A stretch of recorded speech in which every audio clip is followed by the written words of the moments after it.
ക്രിസ്തുവിലുള്ള പ്രിയപ്പെട്ട സഹോദരി സഹോദരന്മാരെ, കത്തോലിക്ക സഭ ഓഗസ്റ്റ് 16 വിശുദ്ധ റോക്കിൻ്റെ തിരുനാൾ ആഘോഷിക്കുന്നു. ഫ്രാൻസിൽ ജനിച്ച വിശുദ്ധ റോക്ക് മാതാപിതാക്കളുടെ മരണശേഷം സ്വത്തുക്കളെല്ലാം ദാനമായി നൽകിയ ശേഷം തീർത്ഥാടനത്തിനായി റോമിലേക്ക് പോയി. പ്ലേഗ് ബാധിച്ച രോഗികളുടെ ഇടയിൽ പ്രവർത്തിക്കാൻ സ്വയം സമർപ്പിക്കുകയും വടക്കേ ഇറ്റലി മുഴുവൻ ചുറ്റി സഞ്ചരിക്കുകയും ചെയ്തു. പകർച്ചവ്യാധികളുണ്ടാകുമ്പോൾ റോക്കിൻ്റെ മാധ്യസ്ഥം തേടാറുണ്ട്. ലേഖനം വിശുദ്ധ യാക്കോബ് എഴുതിയ ലേഖനം 4-ാം അധ്യായം 13 മുതൽ 17 വരെയുള്ള വാക്യങ്ങൾ.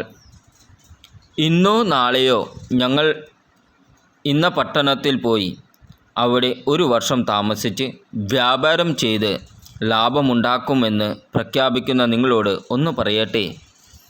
നാളത്തെ നിങ്ങളുടെ ജീവിതം എങ്ങനെയുള്ളതായിരിക്കും എന്ന് നിങ്ങൾക്കറിഞ്ഞുകൂടാ.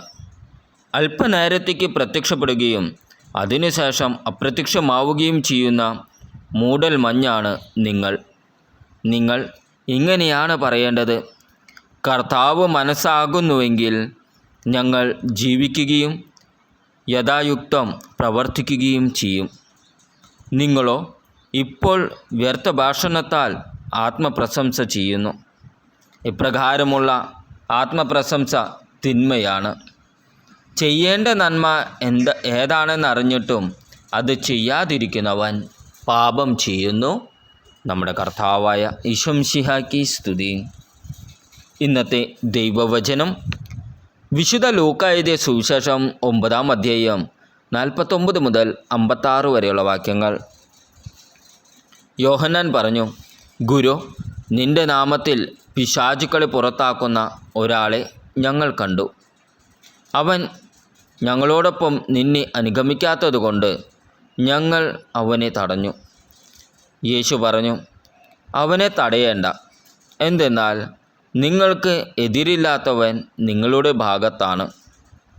തൻ്റെ ആരോഹണത്തിൻ്റെ ദിവസങ്ങൾ പൂർത്തിയായിക്കൊണ്ടിരിക്കവേ അവൻ ജെറുസലേമിലേക്ക് പോകാൻ ഉറച്ചു. അവൻ തനിക്ക് മുമ്പേ ഏതാനും ദൂതന്മാരെ അയച്ചു. അവനു വേണ്ട ഒരുക്കങ്ങൾ ചെയ്യാൻ അവർ സമറിയക്കാരുടെ ഒരു ഗ്രാമത്തിൽ പ്രവേശിച്ചു. അവൻ ജെറുസലേമിലേക്ക് പോവുകയായിരുന്നതുകൊണ്ട് അവർ അവനെ സ്വീകരിച്ചില്ല. ഇത് കണ്ടപ്പോൾ ശിഷ്യന്മാരായ യാക്കോബും യോഹന്നാനും പറഞ്ഞു: കർത്താവേ, സ്വർഗത്തിൽ നിന്ന് അഗ്നി ഇറക്കി ഇവരെ നശിപ്പിക്കട്ടെ എന്ന് ഞങ്ങൾ പറയട്ടെയോ? അവൻ തിരിഞ്ഞ് അവരെ ശാസിച്ചു. അവർ മറ്റൊരു ഗ്രാമത്തിലേക്ക് പോയി. നമ്മുടെ കർത്താവായ ഈശോമിശിഹായ്ക്ക് സ്തുതി.